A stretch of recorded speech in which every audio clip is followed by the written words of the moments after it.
Hello दोस्तों, नमस्कार। Aditya class है चैनल पर आप सभी का स्वागत और अभिनंदन है। देखिए दोस्तों, हमारी बात चल रही है पॉलिटिकल साइंस पर और पॉलिटिकल साइंस में ही हमने भारतीय संविधान के निर्माण से लेकर के बात शुरू की थी और भारतीय संविधान के निर्माण पर हम बात कर चुके हैं और पहला टॉपिक हमारा कंप्लीट हो चुका है।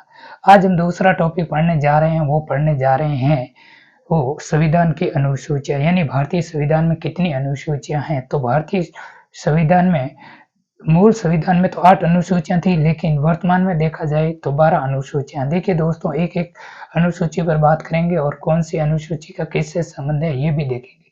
तो देखिए दोस्तों, बात करने जा रहे हैं भारतीय संविधान की अनुसूचियां। पूछा जाए एक संविधान सभा की प्रथम अनुसूची का संबंध किससे, तो भारत के जितने भी राज्य हैं और केंद्र शासित प्रदेश हैं उनके नाम और उनकी सीमाओं और न्यायिक क्षेत्र से संबंध है, वो किसका है, प्रथम का है। तो देखिए दोस्तों, एक एक करके हम बात कर रहे हैं। और तो देखिए प्रथम अनुसूची का संबंध पूछा जाए तो इनका संबंध हो जाएगा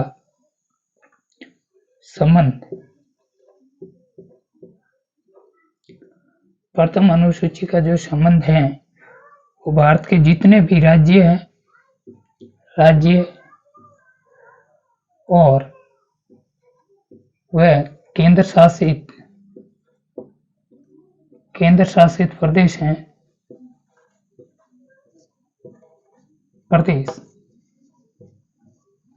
इनके नाम, इनकी सीमा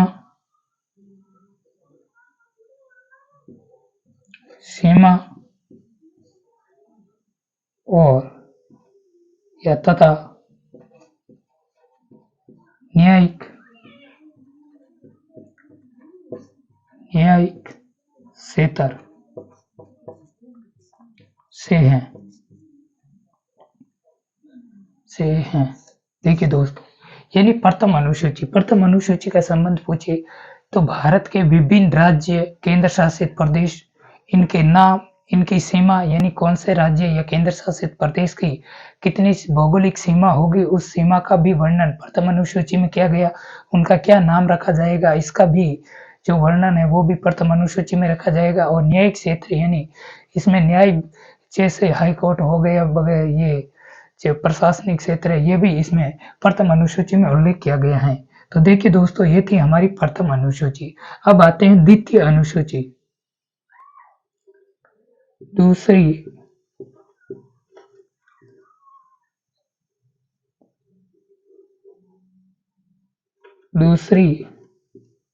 अनुसूची।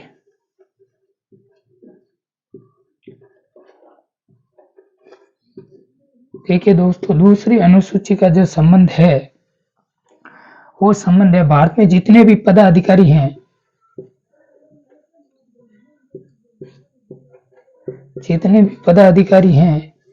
उनके वेतन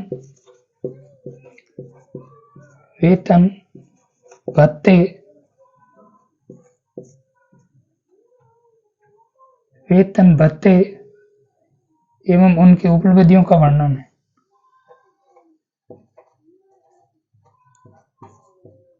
उपलब्धियों का वर्णन।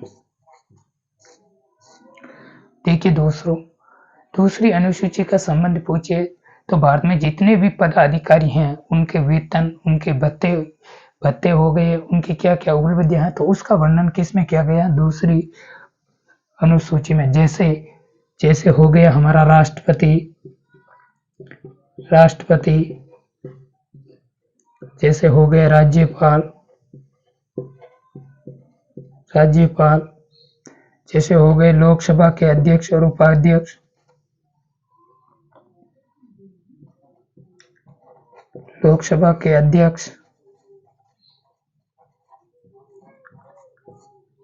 व उपाध्यक्ष।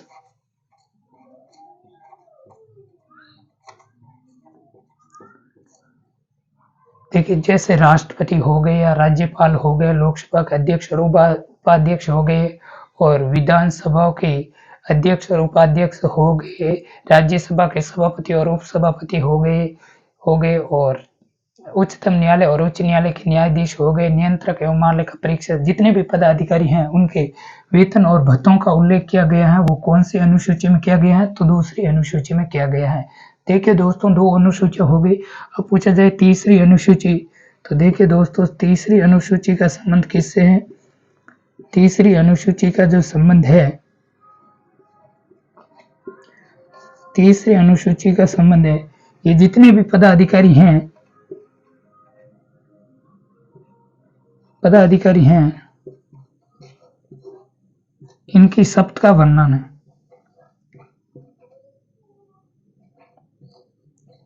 शब्द का वर्णन यानी तीसरी अनुसूची का संबंध पदाधिकारी, भारत में जितने भी पदाधिकारी हैं उनके शब्द का वर्णन है। लेकिन नोट लगा के ये ध्यान रखना बात थी, या नोट लगा के लिख देना, राष्ट्रपति, उपराष्ट्रपति और राज्यपाल का संबंध है वो तीसरी अनुसूची में शब्द का वर्णन नहीं किया गया है। ये हम नोट से अलग से देख ले। देखिए दोस्तों, दूसरी अनुसूची में बात करें कि जितने भी पदाधिकारी हैं उनके वेतन, भत्ते एवं उपलब्धियों का वर्णन है। और तीसरी में देखिए, इन्हीं जो पदाधिकारी हैं केवल राष्ट्रपति, उपराष्ट्रपति और राज्यपाल को छोड़ करके शब्द का विवरण है और तीसरी अनुसूची में। और नोट लगाकर ध्यान रखना, नोट भी कर लेना कि राष्ट्रपति हो गए, उपराष्ट्रपति हो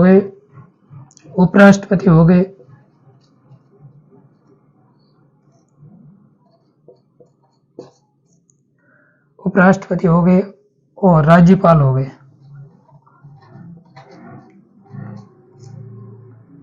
इनका जो शब्द का वर्णन है वो तीसरी अनुसूची में नहीं है। तो दोस्तों, इतनी बात आपको क्लियर रखनी। मित्रों देखिए, जो राष्ट्रपति के शब्द का वर्णन है वो है अनुच्छेद 60 में वर्णन किया गया है, इसलिए तीसरी अनुसूची में नहीं है। तो ये हो गई हमारी 3 अनुसूचियों। एक बार दोबारा देख ले तीनों को। प्रथम का संबंध राज्य व केंद्र शासित प्रदेशों के नाम वगैरह, सीमा हो गई, उसका न्यायिक क्षेत्र को लेकर गए हैं प्रथम अनुसूची का। दूसरे में जितने भी भारत के पदाधिकारी हैं उनके वेतन का हो गया, भत्तों का हो गया और उपलब्धियों का वर्णन हो गया, जैसे राष्ट्रपति हो गए, राज्यपाल हो गए, लोकसभा के अध्यक्ष हो गए, उपाध्यक्ष हो गए। और तीसरी अनुसूची का संबंध है जितने भी पदाधिकारी हैं उनके शब्द का वर्णन है। लेकिन याद रखना, राष्ट्रपति, उपराष्ट्रपति और राज्यपाल का संबंध इसमें नहीं दे रखा है। तो देखिए दोस्तों, आगे बात कर रहे हैं चौथी अनुसूची में।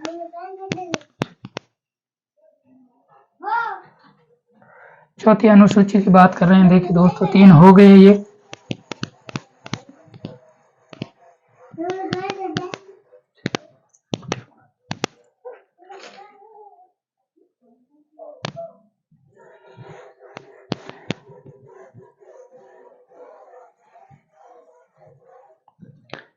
देखिए दोस्तों, चौथी अनुसूची की बात करते हैं ना।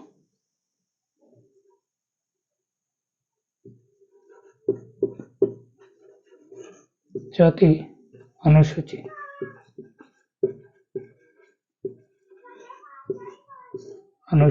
देखिए दोस्तों, चौथी अनुसूची का संबंध है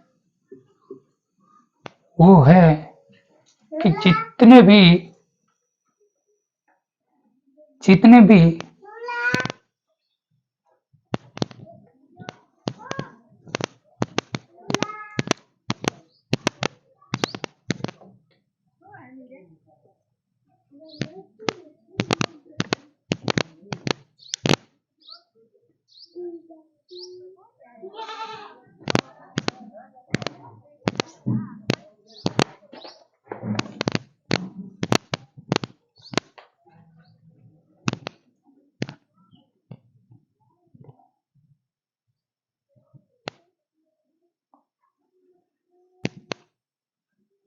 देखिए दोस्तों, चौथी अनुसूची का जो संबंध है वो भारत के जितने भी राज्य व केंद्र शासित प्रदेश है, इनकी जनसंख्या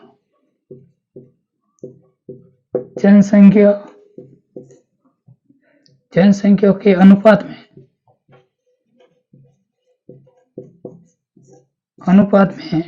राज्यसभा में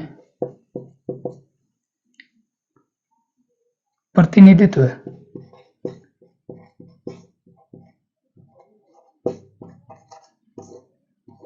देखिए दोस्तों, चौथी अनुसूची का संबंध है वो जितने भी भारत में जो राज्य हैं, केंद्र शासित प्रदेश हैं, उनको जो जितनी भी उनकी जनसंख्या, उन जनसंख्या के अनुपात में ही राज्यसभा में सदस्यों का प्रतिनिधित्व होंगे, यानी कितने सदस्य राज्यसभा में चुने जाएंगे या मनोनीत किए जाएंगे, तो ये चौथी अनुसूची की जनसंख्या के अनुपात में किया जाएगा, जितने भी राज्य और केंद्र शासित प्रदेश है। और आगे पढ़ते हैं पांचवी अनुसूची। पांचवी अनुसूची, देखिए दोस्तों, पांचवी अनुसूची का संबंध है वो है अनुसूचित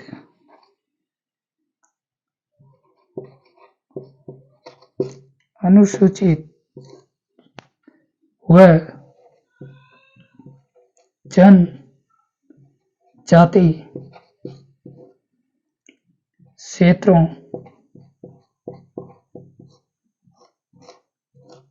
क्षेत्रों के प्रशासन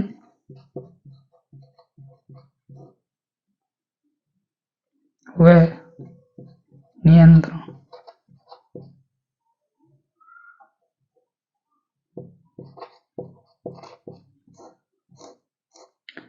देखिए दोस्तों, पांचवी अनुसूची का संबंध है कि भारत में जितने भी अनुसूचित और जनजाति क्षेत्र हैं, उनके प्रशासन और नियंत्रण से संबंध है। वो कौन सी अनुसूची है? तो पांचवी अनुसूची से है। तो देखिए दोस्तों, ये हो गई हमारी पांचवी अनुसूची, और छठी अनुसूची भी इसी से मिलती जुलती है। छठी अनुसूची,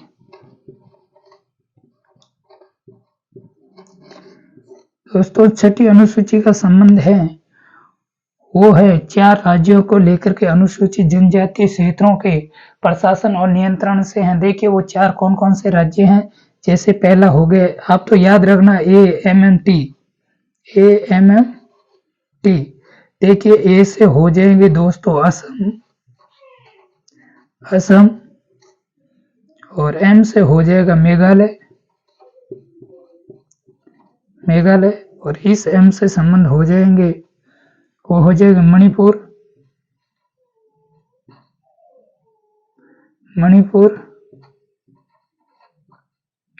और T से हो जाएगा त्रिपुरा। इन चारों राज्यों के जनजातीय क्षेत्रों में क्या होना चाहिए? जनजातीय क्षेत्रों के प्रशासन व नियंत्रण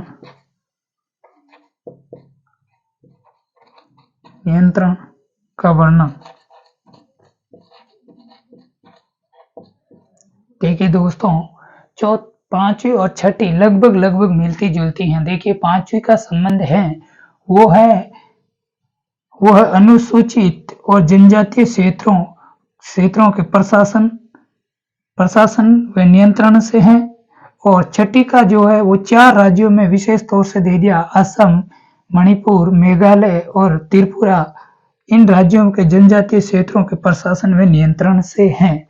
आगे हम बात करेंगे 7वीं अनुसूची। देखिए दोस्तों, 7वीं अनुसूची का जो संबंध है वो भारत में जो शक्ति का बंटवारा है, संविधान की शक्ति का बंटवारा है, वो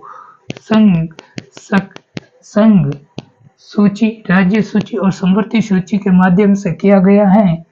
तो देखिए 7वीं अनुसूची का संबंध, 1 मिनट पेन चेंज कर लेते हैं।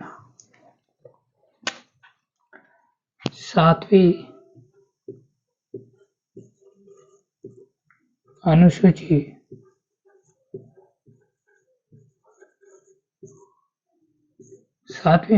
का संबंध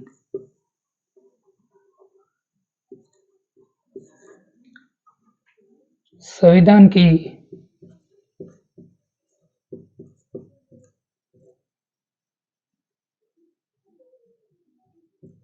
शक्तियों का बंटवारा।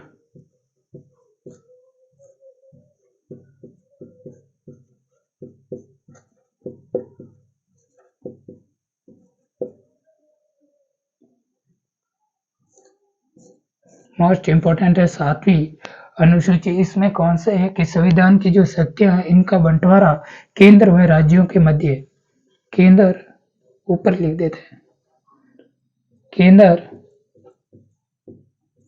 व राज्यों,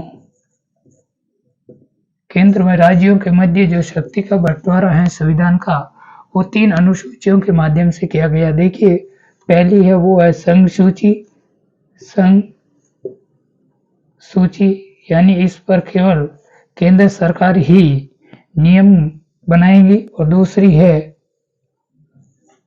है राज्य सूची, राज्य सूची और इस पर केवल राज्य ही कानून वगैरह बना सकते हैं, नियम वगैरह। और तीसरी है समवर्ती सूची, समवर्ती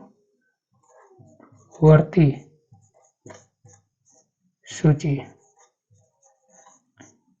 और समवर्ती सूची पर केंद्र व राज्य दोनों ही क्या नियम या कानून बना सकते हैं। तो ये हो गई हमारी 7वीं अनुसूची। पूछा जाए 7वीं अनुसूची का संबंध किससे है, तो केंद्र व राज्य के बीच में शक्तियों का बंटवारा किया गया, वो किसके माध्यम से किया गया है, तो 3 सूचियों के माध्यम से, संघ सूची, दूसरी है राज्य सूची, तीसरी है समवर्ती सूची। तो देखिए दोस्तों 8वीं अनुसूची पर बात करते हैं।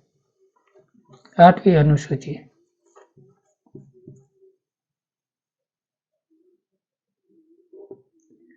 8वीं अनुसूची, 8वीं अनुसूची में जो संबंध है वो किससे है, भाषाओं से।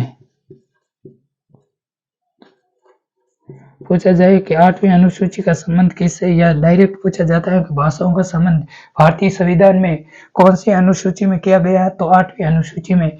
यानी 8वीं अनुसूची में मूल संविधान में कितनी भाषा थी, 14 भाषा थी। और 15वीं पूछी जाए तो 15वीं कौन सी थी, सिंधी। 15वीं कौन सी थी, सिंधी। और 16वीं पूछा जाए तो 16वीं थी नेपाली। 17वीं थी मणिपुरी।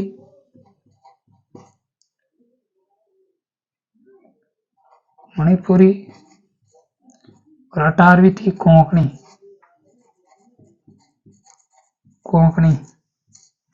देखिए दोस्तों ये 15वीं भाषा जोड़ी गई वो 21वें संविधान संशोधन के माध्यम से 1969 में जोड़ी गई थी। और ये 16वीं नेपाली, मणिपुरी, कोंकणी ये जोड़ी गई थी 71वें संविधान संशोधन के माध्यम से 1900। और ये नेपाली, मणिपुरी, कोंकणी ये 71वें संविधान संशोधन के माध्यम से जोड़ी गई। ये 18 हो गई और 19वीं हो जाएगी जो भाषा है बोडो। 20वीं हो जाएगी डोगरी।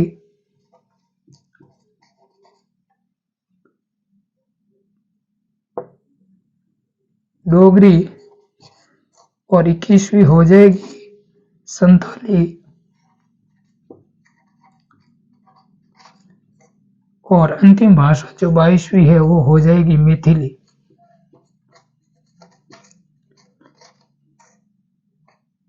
इन 4 भाषाओं को जोड़ा गया था 92वें संविधान संशोधन के माध्यम से 2003 के अंदर।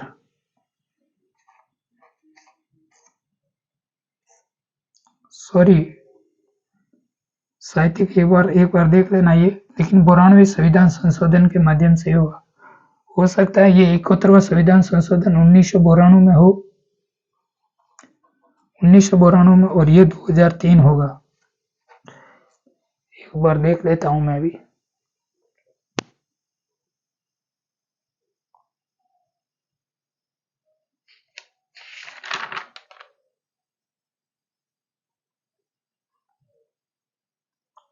हाँ यही है, तो ये सही है। देखिए दोस्तों ये हो गई हमारी 8वीं अनुसूची।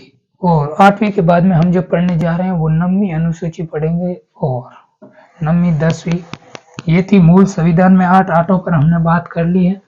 अब पढ़ेंगे हम जो नई जुड़ी है उसको। देखिए दोस्तों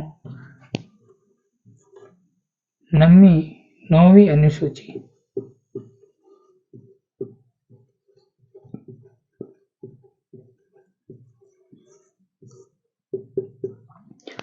कि 9वीं अनुसूची को संविधान में जोड़ा गया था 1951 में, और जो संविधान संशोधन किया गया वो किया गया प्रथम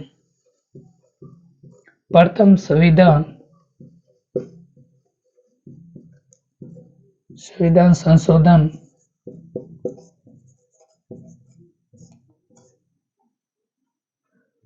प्रथम संविधान संशोधन 1951 के माध्यम से। एक बार और लिख लो यहाँ पे। तो 9वीं अनुसूची का जो संबंध है वो भूमि सुधार, इंपॉर्टेंट, भूमि सुधार व जमींदारी प्रथा को समाप्त करना।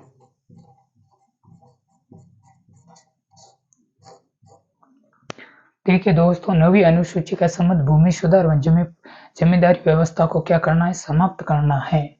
और कौन से संविधान संशोधन जोड़ा जाए, तो प्रथम संविधान संशोधन हुआ 1951 में, उसी के माध्यम से 9वीं अनुसूची जोड़ी गई। देखिए दोस्तों, अब बात करते हैं 10वीं अनुसूची की। तो 10वीं अनुसूची है वो 52वें संविधान संशोधन, 10वीं अनुसूची 10वीं अनुसूची जोड़ी गई, वो 52वें संविधान संशोधन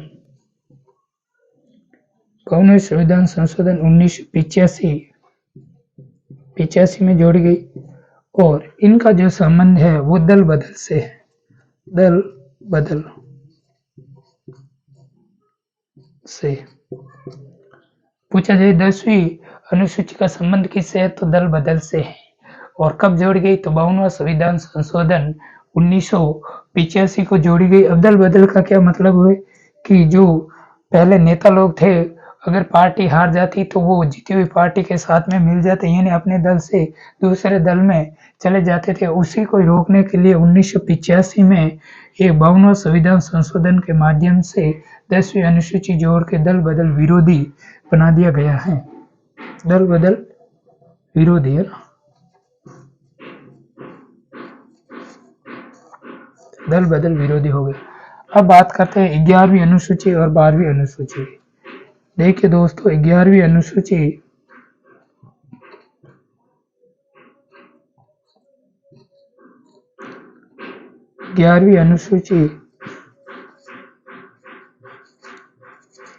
इनका संबंध किससे पूछा जाए, तो पंचायती राज से है। पंचायती राज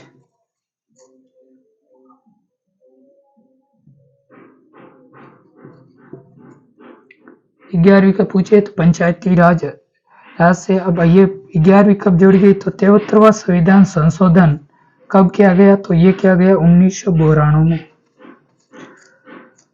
11वीं अनुसूची पूछे तो पंचायती राज से संबंधित है, कब जोड़ी गई, तो 1992 में। और अंतिम पूछा जाए कि 12वीं, तो देखिए दोस्तों, 12वीं अनुसूची है, इनको जोड़ा गया था 74वां संविधान संशोधन, और ये भी कब हुआ था, 1992 में ही हुआ था। और इसका जो संबंध है वो संबंध हो जाएगा नगरीय प्रशासन से, नगरीय प्रशासन से। और इसमें जो कुल विषय हैं वो कितने हैं, 18 विषय हैं। और पंचायती राज वाले में कितने विषय हैं, तो इसमें ध्यान रखना 29 विषय हैं। ये हुई थी हमारी 12 की 12 अनुसूचियों पर बात। हमने देखा था कि मूल संविधान में कितनी 8 अनुसूचियां जोड़ी गई थी, और उसके बाद में 4 और ऐड करके वर्तमान में कितनी टोटल अनुसूचियां हो गई, 12। हमने एक एक पर बात की है, और एक बार दोबारा रिवाइज कर लेते हैं ताकि 12 को 12 हमें याद रहे। तो देखिए दोस्तों, मैंने बताई थी कि पहली अनुसूची, इसका संबंध पूछे तो भारत में जितने भी राज्य हैं, केंद्र शासित प्रदेश हैं, उनके नाम, उनकी सीमा और न्यायिक क्षेत्र से है। और दूसरी अनुसूची पूछा जाए तो दूसरी अनुसूची में जितने भी भारत के पदाधिकारी हैं, उनके वेतन, भत्ते एवं उपलब्धियों का वर्णन किया गया है। और तीसरी अनुसूची देखी जाए तो जितने भी पदाधिकारी हैं, उनके जो शब्द का वर्णन है वो तीसरी अनुसूची में। चौथी अनुसूची है कि भारत में जितने भी राज्य और केंद्र शासित प्रदेश है उनकी जनसंख्या उस जनसंख्या के अनुपात में ही राज्यसभा के सदस्यों में प्रतिनिधित्व करेगा। और पांचवी अनुसूची है वो पांचवी अनुसूची है यानी एससी में एसटी के क्षेत्रों के प्रशासन को लेकर के हैं और प्रशासन और नियंत्रण से है। और छठी है वो 4 राज्य स्पष्ट याद रखने कौन कौन से हैं, असम हो गया, मेघालय हो गया, मणिपुर हो गया और त्रिपुरा, इनके प्रशासन में नियंत्रण से है जनजातीय क्षेत्रों की। और छठी अनुसूची बता दी है। सातवीं देखिए, सातवीं का केंद्र और राज्यों के बीच में शक्तियों का जो बंटवारा किया गया वो किसके माध्यम से किया गया, तो देखिए दोस्तों, संघ सूची, राज्य सूची और समवर्ती सूची। और आठवीं अनुसूची में मैंने बताया था कि इसमें भाषाओं का उल्लेख किया गया और मूल संविधान में कितनी भाषा थी, तो 12 थी। सॉरी, मूल संविधान में कितनी 14 भाषा थी। और फिर 15वीं मैंने कहा 21वें संविधान संशोधन 1969 के माध्यम से जोड़ी गई हिंदी। और उसके बाद में 71वां संविधान संशोधन 1900 ये होते 1992 के माध्यम से 3 भाषा और जोड़ी गई। वो कौन कौन सी है, तो सीधी ट्रिक याद रखना, नमक कौन कौन सी, यानी नेपाली, मणिपुरी और कोंकणी। और एक संविधान संशोधन होता है 92 2003 के अंदर और उसके माध्यम से 4 भाषा जोड़ी गई है। कौन कौन सी, बोडो, डोगरी, संताली, मणिपुरी, सॉरी संताली, मणिपुरी, मणिपुरी क्या ये कौन सी रह गई थी, एक होगी बोडो, डोगरी, संताली और मैथिली, ये हो गई। और 9वीं अनुसूची का संबंध पूछा जाए तो भूमि सुधार से कब जोड़ी गई थी, तो प्रथम संविधान संशोधन हुआ 1951, उसी के माध्यम से जोड़ी गई थी। और 10वीं अनुसूची का संबंध पूछे तो दल बदल विरोधी अनुसूची का संबंध है वो 10वीं से है और इसको जोड़ा गया 52वें संविधान संशोधन 1985 के माध्यम से। और 11वीं मैंने बताई थी पंचायती राज से संबंधित है और कब जोड़ी गई थी, तो ये जोड़ी गई थी 73वां संविधान संशोधन 1992 के माध्यम से। और अंतिम जो अनुसूची बची 12वीं, उसका संबंध भी किससे है, नगरीय प्रशासन से है और वो भी 74वां संविधान संशोधन 1992 के माध्यम से जोड़ी गई है। तो ये दोस्तों एक बार हमने रिवाइज कर लिए 2 मिनट के अंदर सारी 12 के 12 अनुसूचियों। तो अगर वीडियो पसंद आए तो लाइक एंड शेयर जरूर करना दोस्तों। अगर हमारी क्लास और भी चल रही हैं, जैसे हिंदी की चल रही हैं, वहाँ भी वीडियो अपलोड किए हुए हैं, देख लेना। पीछे प्लेलिस्ट भी बनी हुई है हिंदी व्याकरण के नाम से। और पॉलिटी की भी मैंने प्लेलिस्ट बना दी है, जितने भी पिछले वीडियो डाले हैं वो भी आप एक क्रम वाइज से देखते जाइए। पॉलिटी आपको आसानी से समझ में आने लग जाएगी। तो दोस्तों आज बात करेंगे यहाँ तक और नेक्स्ट लेंगे हम कल लेंगे वो क्लास लेंगे हम संविधान स्रोतों पर। जितने भी हमारे बाह्य संविधानों से हमने भारतीय संविधान में स्रोत ग्रहण किए हैं उन पर बात करेंगे कल। तो दोस्तों नमस्कार, थैंक यू, राम राम साहब।